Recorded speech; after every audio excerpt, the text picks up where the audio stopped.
This right here is the next video in our investigation into the LoreFi ARG. And if you want to get caught up on this ongoing ARG made by MatPat, go ahead and click on part 1 right here. Now before diving into this video, we should take note of the thumbnail of Taylor backed up against a set of purple lockers. And quite noticeably, we see a silhouette threatening Taylor with a knife. Now so far, this is the darkest thumbnail that we have seen throughout this entire series. And in this investigation, things pick up significantly. If you're not already subscribed to the channel, you don't want to miss out on this series. And plus, I'm trying to get 100K. Come on, please. This is the first time we've visibly seen an individual stand as a threat to Taylor, but it's only a silhouette, so analyzing it doesn't really give us any concrete answers. One thing of note though is that the individual doesn't seem to have any long or distinct hair, so this could potentially rule out Taylor's mother of being the culprit. But at the end of the day, it's just a silhouette, so it doesn't really give us any major concrete evidence. Also, just the fact that we don't know who this individual is makes me think this could vaguely relate to the title of the video, Ignorance is Bliss. And for those that don't know the meaning of ignorance is bliss, in a nutshell, not knowing the answer to something that could hurt you probably would leave you to be a happier individual. Now Taylor doesn't yet know that there's a threat out there looming. Yes, she's aware that Gregory disappeared, but she doesn't think that anything is coming for her. But in this video, she finally realizes that there is a real danger on the rise. The video opens with Taylor just listening to lo-fi, eventually getting lost in the song, entering a state of bliss, forgetting all the troubles she has at home. But then, the music begins to distort, and we hear more of Gregory's dialogue. And I have been kidnapped, and I confess that Please! Just let me go home. Please. I'm begging. No. Leaving Taylor heavily distressed with tears in her eyes. The video ends with this. Seeking a confession from Taylor.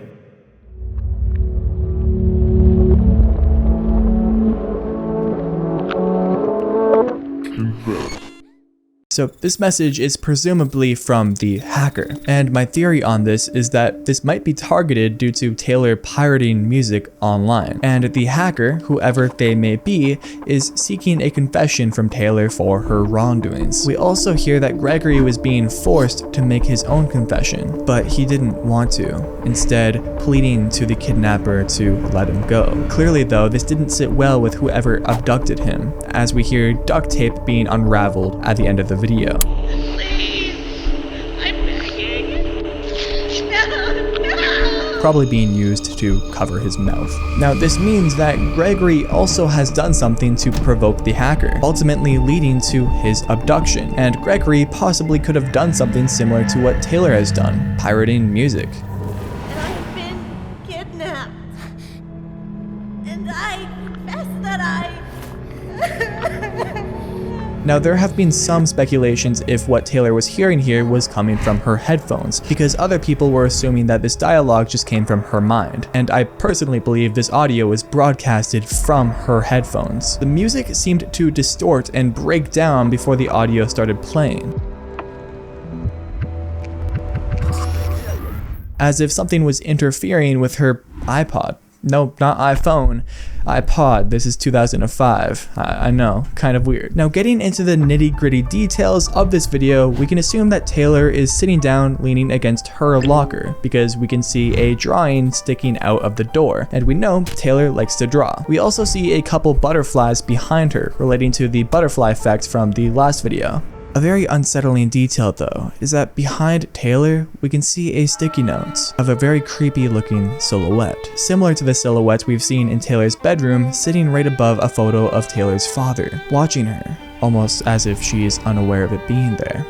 Now looking at the locker next to her, we can see a sticker of the high school that Taylor attends, Jackson W. Dixon High School. Below that, we see a sticky note directed to another student that reads, "Good luck tonight," from Kate, and it has a bunch of hearts around it. Now going back to the last video I made about LoreFi, we can see that Taylor and Kate were messaging each other about a class assignment, and they happened to get grouped up together. But Kate asked if Taylor could take care of the entire assignment, because she was busy. And when Taylor asked a simple question relating to the assignment, Kate just snapped at Taylor. So Kate clearly isn't a very kind individual. The other locker next to Taylor, of course, has the universal S symbol. I don't think there's really a meaning to that, but it also has this sticker right here that reads Twisted Tour, which is a traveling rock tour that took place around Canada and the United States, and it went on like every single year or whatever. So possibly this is alluding to some Canadian lore.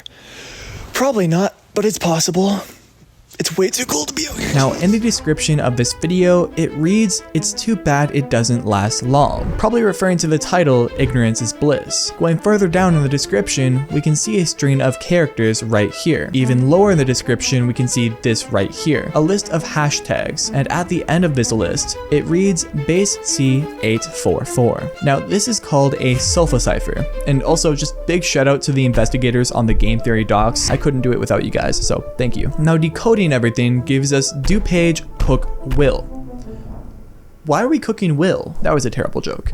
These are actually the names of 3 different counties in southwest Chicago, which may narrow down where this ARG began. The high school that Taylor attends is also likely to be located in Illinois, just a little bit further out from Chicago in Dixon. Now, I think this is telling us that Gregory may have gone missing in one of these 3 counties, DuPage, Cook, or Will, but only time will tell. Now, let's jump into the following video. Here we have a hour-long fall collection, and there's no new music that has been released, but when opening the video, we can see that Taylor's room has changed quite a bit. We first off see a bunch of musical sheets around Taylor's room, and also a book on her desk called Beat by Beat, written by someone named Sarah Sulfa. Now, this book is likely used as a tool to translate sulfa ciphers. We also see other details around Taylor's room, such as a manual on her desk that says A note, user manual. Now, if we take a peek at the top of this book, we can briefly see the word computer, so we can probably safely assume that this book is used as a manual for Taylor's computer. This tells me that Taylor is most likely noticing all of the issues arising with her computer acting strange, you know, with the hacker having access to it and stuff. But I don't think Taylor has realized the urgency of the situation, as she most likely hasn't noticed the webcam turning on and off, just because it's not covered yet. Now, next to Taylor's computer, we see her to-do list on her corkboard, and it's changed from last time we've seen it. Now it says to do music and homework, and also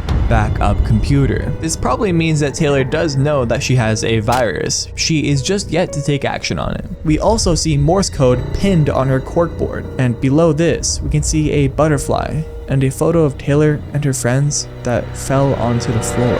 Compared to the previous video that we saw in Taylor's room, Taylor's story, there is a massive difference in the environmental storytelling here. I would say this is probably a result from the Ignorance is Bliss video. After Taylor got that very direct message from the hacker, she probably started paying very close attention to the music that she was listening to. So Taylor, by the looks of it, is now diving into all of the music that she has downloaded, possibly trying to uncover secret messages that lay underneath the notes. Now, something else that is a bit eerie in this video is that we can see on Taylor's bed her plush standing straight up, looking through the window. It's almost as if Taylor set it there to watch out for anything that may come after her. Maybe it makes her feel safer. This could also mean that Taylor knows something that we don't. So Taylor is now starting to get suspicious that something may be watching her, but where from? And we already know where that may be.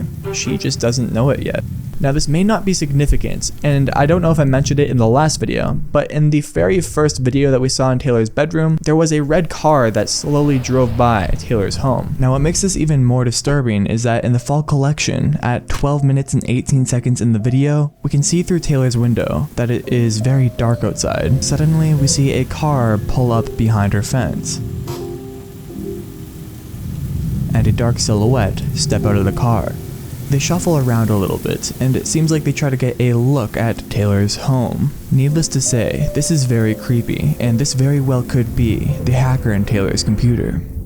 Now, in the description for this video, it reads like this: Welcome to LoreFi. Lo-fi beats for you to relax, study, or theorize to. For any weather, be it rainy or just a sunny afternoon. Join Taylor for a pleasant day of downloading her favorite music and relaxing. Thanks for listening, and we hope you enjoy your time with LoreFi. So if you didn't notice, throughout this entire text, there was a bunch of misplaced capital letters, and putting them all together gives us DTYY PC, which if we decode this using a Caesar cipher with a shift of 14, we receive the word sinner. Now this could be targeted to Taylor, but this could also be targeted towards Gregory. So I don't really know what to think.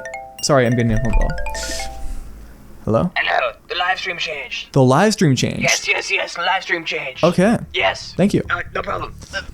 The live stream changed. All right, well, moving on to the LoreFi live stream, we can notice a few new details, and there is a lot of new info for us to feast on. Starting with this newspaper here from the Daily Herald. Missing boy's backpack found. Police still stumped. Backpack of Gregory Daniels, missing since last December, has been found near Mallard Lake this weekend. Hanover Police Department shut down the area and are continuing the search, hoping to find more evidence that might help in finding this 12-year-old. While the HPPD would not comment on if they found anything else, according to sources, blank, Gregory Daniels, and then it gets blocked by the computer monitor. This gives us a lot more insight into what's happening with Gregory's case. So this is actually some massive news that we just got here. So it tells us that Gregory went missing in this lake called Mallard Lake, and when looking up the location of it, it's located in DuPage, which is the same county that Taylor goes to school. So, I mean, it's safe to say that right now it looks like the hacker is targeting individuals from DuPage. At least that's what it looks like on the surface here. One important detail that I would like to point out is that it's likely that Gregory went missing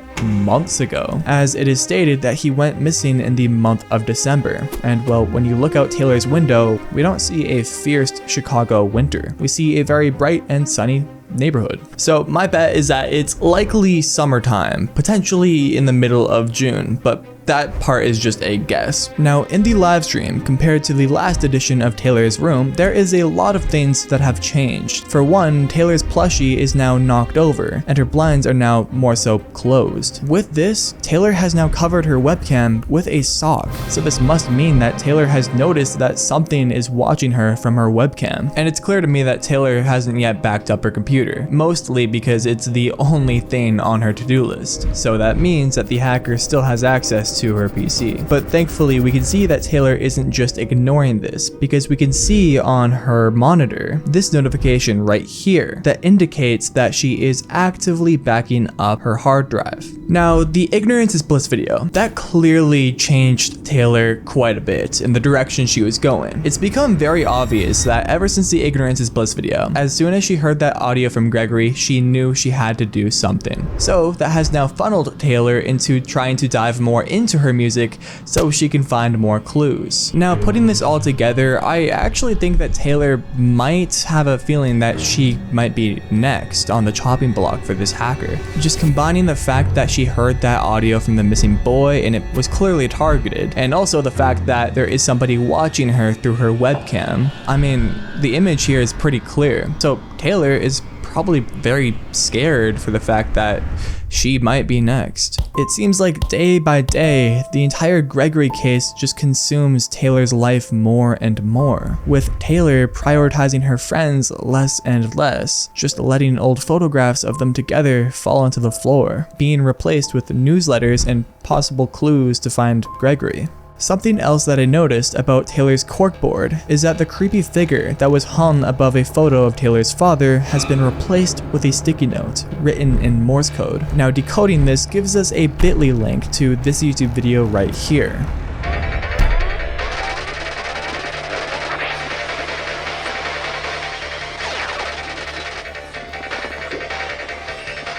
Now, this clip is from a game called Zero Wing. And for a bit of background information, according to the LoreFi docs, the game starts with a peace treaty signing from the United Nations and CATS. And I have no idea what CATS stands for, but CATS has been noted to be a pirate organization, which correctly follows the narrative that we have been crafting for Taylor. Now, in this game, spoiler alert by the way, CATS breaks the peace agreements with the United Nations, but that all seems much bigger than what's going on right here with Taylor just sitting in her room. This probably isn't telling us that Taylor is going to be breaking a United Nations agreement, but this could tell us that Taylor is breaking some sort of agreement, potentially a terms of service of some sort relating to piracy, but this is just speculative. I do think it's a good theory though. Now, during the live stream, we start to notice that the hacker is much more active when snooping around Taylor's computer. We see whoever is on the other end of her computer attempt to spy on her through her webcam, but unsuccessfully, getting blocked by the SOC. We then see the hacker open a command line on Taylor's PC, leaving a message for her. Duck, goose. You want to play games in the big leagues? Let's play. Obviously challenging Taylor, possibly even challenging her to try to save Gregory before it's too late. This message also references a game called Duck, Goose. You ever heard of it? Which makes me think back to an old message that Taylor received that said, "Tag you're it." We saw this message at the end of the track Tuned Out, but we also saw this message on Taylor's corkboard in the last video that we saw of her bedroom. So the reason why I think Taylor has the sticky note of the message "Tag you're it" on her corkboard is because I think she discovered that message at the end of the song Tuned Out. So she knows now that she's being targeted. She's it. Meanwhile, all of this, the hacker also opened up Taylor's browser, revealing a bunch of headlines for articles revolving around Gregory's disappearance. And I assume this page was open because Taylor earlier was probably just nose deep in researching everything known about this case. Some of the featured headlines read as "Gregory Daniels still missing. Police baffled. Gregory Daniels, 12, is still missing and it looks like police are," and then it cuts off. "Parents of Gregory Daniels plead for help." And then we start to see some discourse happening from this opinion article here, where they are questioning if Gregory really disappeared, saying that he could possibly have just ran away. Regardless, the main thing to take away from this is that the police, they are actively looking, but it doesn't seem like they're moving the needle very far with the case. Now, a major detail from this live stream is a message that Taylor receives on her computer, and she receives multiple messages from multiple people. One of the more notable ones is from her friend Steffi, who sent Taylor this message here. WTF? How? Why is the kidnapped kid on my song? Wait, no, not on the song. OMG, OMG, OMG, I'm freaking out. I wonder if the label heard this. I wonder if the police heard this. OMG, they're gonna think I'm the killer. I need to breathe. I'm sorry. I took a moment and I think I'm better now. I don't want to make you think this. This is on you. You were just helping me out. I gotta go. And please don't blame yourself. And sorry, one more thing. I bet Wing or whatever did this. It's probably just some sick prank or game. Or, doesn't matter. I'm messaging him right now. Now, this is a relatively lengthy one-sided conversation from Steffi. Now, first off, it's a bit concerning that Steffi and Taylor are both hearing these messages from Gregory. Steffi also questioned if the audio they heard was from the original track, and when listening back, they mentioned that they didn't seem to hear anything, which means these audio snippets of Gregory pleading to go home are most likely manual, targeted attacks. I believe we talked about this in the last video, but both Steffi and Taylor share pirated music together, which is why they're both getting targeted. At least that seems to be the main motivation for the hacker. One odd detail that I do want to cover though is that Steffi was worried that they would accuse her of being a murderer. But the thing is, Gregory was only reported to be missing. I may be reading too deeply into this because I don't actually think Steffi has anything to do with Gregory's disappearance, but this detail shouldn't be looked over. Now, in the description for this video, it reads the same "Welcome to LoreFi" text, but "Enjoy your time with LoreFi" is heavily distorted. Underneath, we find this string of base64 code. When decoded, it reads, You think you have a chance? Very well. Let the games begin, sir. And under the tags, we can see end of prologue, meaning that everything is only going to start heating up from here. The last thing that is quite unsettling is that Seppi believes that someone named Wing has something to do with this, and their intentions are unknown if this is really the case. It could be a lighthearted prank, or it could be incredibly sinister. The worst part of this is that on Taylor's PC, she receives this notification right here. XX_Wing of Disharmony has accepted your friend request. And then they sent a message. Who is this? And what do you want? Now this is strange. We haven't seen Taylor send a friend request to anyone in any of the videos, but it doesn't need to be Taylor to send the request, because the hacker is in her computer. And I think in this case, the hacker is responsible for sending the request to whoever this is. So, we have Ally V3 now. Thank you so much to all of the channel members for supporting the channel. A lot of them are Ally V3, and I can't really pronounce all of your names or say them in a timely fashion, so I hope this works. I'm really sorry for that, but regardless, thank you for the support. Now, this really puts me off, but what puts me off far more is that the Today's Mission series is actually an alternate reality game. Go ahead and watch this video right here where I unravel the truth behind the Today's Mission series. This video brought me to my breaking point. Go ahead and watch it right now. This video brought